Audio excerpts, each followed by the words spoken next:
அம்மன்னஸ்டோ channel நேயர்கள் அனைவருக்கும் அன்பான வணக்கம். தமிழ் புத்தாண்டு எப்படி இருக்க போகுது அனைத்து ராசிக்காரர்களுக்கும் அப்படிங்கிறத பற்றி தான் தெரிஞ்சுக்க போகிறோம் இந்த வீடியோவில்.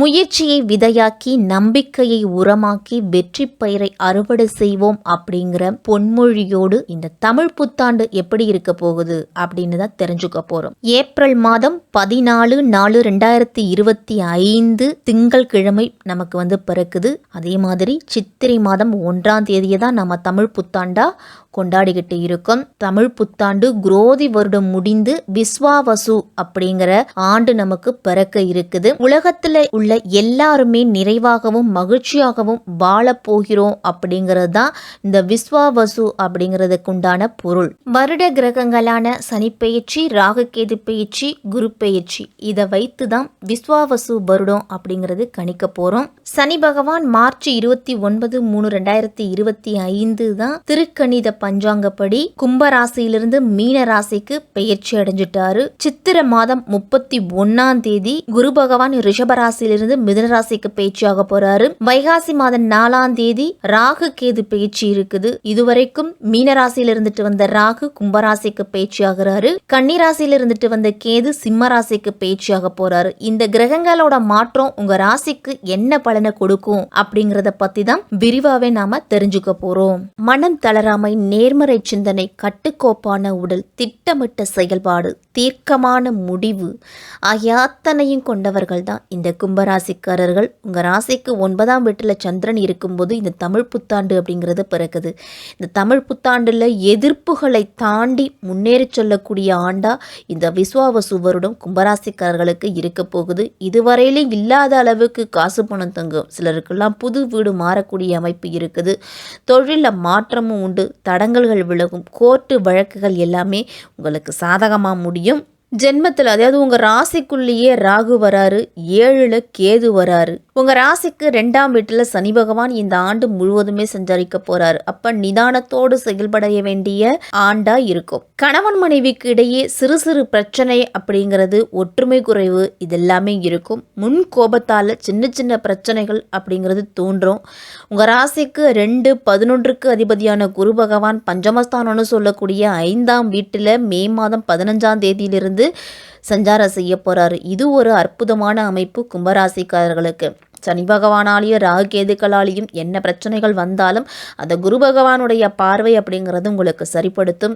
7 சனி நடைபெற்றாலும் 5ல் குரு பகவானுடைய சஞ்சாரம் இருக்கிறதால பண வரவுல எந்த விதமான பிரச்சனைகளும் இருக்காது. கடந்த கால பிரச்சனைகள் படிப்படியாக குறையும். கடன்களை குறைச்சிக்கொள்ளக்கூடிய வாய்ப்பு இருக்குது. தொழில் வியாபார ரீதியாக நல்ல லாபத்தை ஈட்டக்கூடிய ஒரு அதிர்ஷ்டம் அப்படிங்கிறது உங்களுக்கு உண்டு. உத்தியோகத்தில் இருக்கிறவங்களுக்கெல்லாம் வேலைப்பளு சற்று குறைந்து ஒரு வளமான பலன்களை அடையக்கூடிய ஒரு வாய்ப்பு கிடைக்கும். பொதுவாக பேச்சில் சற்று பொறுமையோடு இருக்கிறது நல்லது. எல்லா காரியமும் சட்டத்திட்டத்திற்கு உட்பட்டு நடக்கணும், செய்யணும். பொதுவாக சனி பகவான் ஒரு நீதி கிரகம். நேர்மையாகவும் நாணயமாகவும் செயல்பட்டால் 7 சனி நடைபெற்றாலும் எதையும் சமாளித்து ஒரு வளமையான பலன் அடையக்கூடிய வாய்ப்புகளை கொடுப்பாரு. சனி 2ல் இருக்கிறதால சிந்தித்து பேசுவதன் மூலமா நல்ல பலன் அப்படிங்கிறது கிடைக்கும். குடும்பத்துல சுபகாரியம் கைகூடி வரும். குழந்தை பாக்கியம் இல்லாத தம்பதியர்களுக்கெல்லாம் குழந்தை பாக்கியம் அப்படிங்கிறது கிடைக்கும் இந்த வருடத்துல.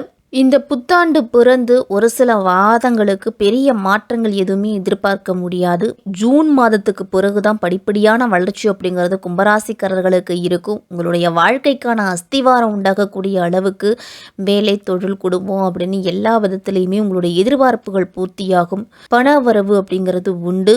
உடல் ஆரோக்கியத்தில் கவனத்தோடு இருக்கணும். கணவன் மனைவி உறவுல சின்ன சின்ன விஷயங்களுக்கு கூட விட்டு கொடுத்து போறது தான் நல்லது. பொருளாதார சம்பந்தப்பட்ட விஷயங்கள்ல வருமானம் சீராக இருக்கும். பூர்வீக சொத்து அல்லது இழுபறியாக இருந்தவர்களுக்கெல்லாம் இந்த ஆண்டு சொத்துக்கள் கைக்கு கிடைக்கும். பதவி உயர்வு, தொழில் உத்தியோகத்தில் வளர்ச்சி அப்படிங்கிறது இருக்கும். கடன் வாங்கி சுப செலவுகள் செய்வதை நிறுத்திக்கணும். அதே மாதிரி வீடு கட்டுறது, இடம் வாங்குறது, தொழில பெரிய முதலீடு போடுறது இதை எல்லாத்தையும் தவிர்த்துக்கணும் கும்பராசிக்காரர்கள். ஏன்னா 7 சனி அப்படிங்கிறது இருக்குது. குடும்பத்தை பொறுத்த வரைக்கும் குழந்தை சம்பந்தப்பட்ட விஷயங்கள்ல இந்த புத்தாண்டு சாதகமாகவே இருக்கு. திருமணம் ஆகாதவர்களுக்கும் காதலிச்சுக்கிட்டு இருக்கிறவங்களுக்கும் இந்த ஆண்டு திருமணம் அப்படிங்கிறது கைகூடி வரும். வேற்று மொழி, வேற்று இனம், தொலைதூரத்தில் இருந்த வரன்கள் அப்படிங்கிறது அமையும். திருமணம் ஆகியும் குழந்தை இல்லாமல் இருக்கக்கூடியவர்களுக்கு குழந்தை பிறக்கும். குரு உங்கள் ராசியை பார்க்கறதால தொட்டதெல்லாம் வெற்றியாகும், நினைச்சதெல்லாம் நடக்கும். மதிப்பும் மரியாதையும் உயரும். உங்களுக்கு கணவன் மனைவி உறவில் தேவையில்லாத வாக்குவாதங்கள், உறவினர்களால் அல்லது மூன்றாம் நபரால் ஏதேனும் சண்டைகள் அப்படிங்கிறது ஏற்படலாம். அதில் மட்டும் கவனமாக இருக்கணும். தொழில் சார்ந்த விஷயத்தில் எதிர்பார்க்கும் மாற்றங்கள் அப்படிங்கிறது உண்டு. புதிய வேலை மாற விரும்புவர்களாம் ஜூன் மாதத்துக்கு பிறகு அதற்குண்டான முயற்சியில் ஈடுபடுங்க. தொழில் வியாபாரம் செய்துட்டு வந்தவர்களுக்கெல்லாம் நல்ல லாபம் இருந்தாலும் பண வரவுல தடைகள் அப்படிங்கிறது இருக்கும். அந்த தடைகள் மே மாதத்துக்கு பிறகு நீங்கி வியாபாரம் தொழில நல்ல வளர்ச்சி அப்படிங்கிறது உண்டு. கடந்த சில மாதங்களாக இருந்துட்டு வந்த நெருக்கடிகள் அப்படிங்கிறது குறைய போகுது. நீண்ட நாட்களாக நீங்கள் எதிர்பார்த்திருந்த ஊதிய உயர்வு கிடைக்கும் மே மாதத்துக்கு பிறகு. விஸ்வாவசு வருடத்தில் கிரகங்கள்லாம் ஓரளவு உங்களுக்கு சாதகமாக தான் இருக்குது. பேச்சில் நிதானம் அப்படிங்கிறது தேவை. கணவன் மனைவி உறவில் விட்டு கொடுத்து போகணும் அவசியம். திடீர் பணவரவு, வருமானம் அதிகரிப்பது, ஆடம்பரமான செலவுகளையே அபாயகரமான விஷயங்களில் முதலீடு செய்யணும் அப்படிங்கிற உந்துதலை ஏற்படுத்தும். அதனால் தேவையற்ற செலவுகளை எல்லாத்தையும் குறைச்சிக்குங்க. பங்குச்சந்தை முதலீடு செய்கிறதெல்லாம் நல்ல ஆலோசனை பெற்ற பிறகுதான் முதலீடு செய்யணும். இல்லைன்னா பெரிய நஷ்டம் அப்படிங்கிறது கும்பராசிக்காரர்களுக்கு வரலாம். சனிக்கிழமையில் பெருமாள் வழிபாடு செய்துக்கிட்டு வந்தீங்க அப்படின்னா உங்களுக்கு பொருளாதார ரீதியாக ஏற்படக்கூடிய தாக்கம் அப்படிங்கிறது குறையும். மே மாதம் 18ஆம் தேதி முதல் ராகு உங்கள் ராசிக்குள்ளேயே வரப்போகிறார். அப்போ ஆரோக்கியத்தில் அக்கறை எடுத்துக்கணும். தோல் அலர்ஜி, யூரினரி இன்ஃபெக்ஷன், ஹார்மோன் கோளாறு இதெல்லாம் போகும். மருத்துவரோட ஆலோசனை அப்படிங்கிறது கேட்டு நடந்துக்கிறது நல்லது. இடம் பொருள் ஏவல் அறிந்து பேசும் வித்தையை கும்பராசிக்காரர்கள்லாம் கற்றுக்கணும். அதே மாதிரி சமயோஜித புத்தியோடு நடந்துக்கணும். பணவரவு அப்படிங்கிறது உண்டு. செலவுகளை முடிஞ்ச வரைக்கும் கட்டுப்படுத்துவீங்க அப்படின்னாலும் திடீர் செலவுகள் ஏற்பட்டு ஒரு சில காலகட்டத்தில் தடுமாறக்கூடிய சூழ்நிலை வரும். கேது 7 வருவதால் குடும்பத்தில் சந்தேகத்தால் பிரச்சனைகள் வரும். மனதில் இருந்துட்டு வந்த வீண் பயம் அப்படிங்கிறது விலகும்.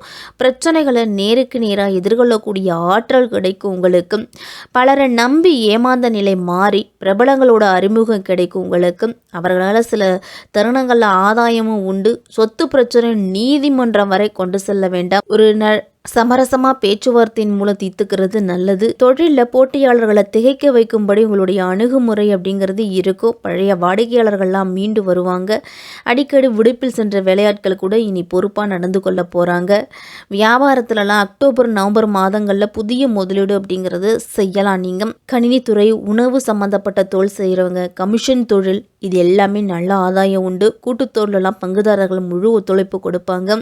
மேலதிகாரிகளுக்கும் உங்களுக்கும் இருந்துட்டு அந்த கருத்து வேறுபாடு குறைஞ்சி நல்ல சமரசமான உறவு அப்படிங்கிறது இருக்கும். உங்களுடைய கல்வி தகுதியை உயர்த்தி கொள்ளுவீங்க. விஸ்வாவசு வருடத்துல கும்பராசிக்காரர்கள் அனைவருமே சனிக்கிழமை தோறும் சனி பகவானுக்கு எல் தீபம் ஏற்றி வழிபட்டுட்டு வாங்க. உங்களால முடியும் பொழுது 10 பேருக்கு அன்னதானம் வாங்கி கொடுங்க. உங்களுடைய குல தெய்வத்தை மறக்காம கும்பிட்டுட்டு உங்களுடைய அன்றாட பணிகளை தொடங்குங்க. மிக சிறப்பா இருக்கும் கும்பராசிக்காரர்களுக்கு இந்த விஸ்வாவசு வருடம்.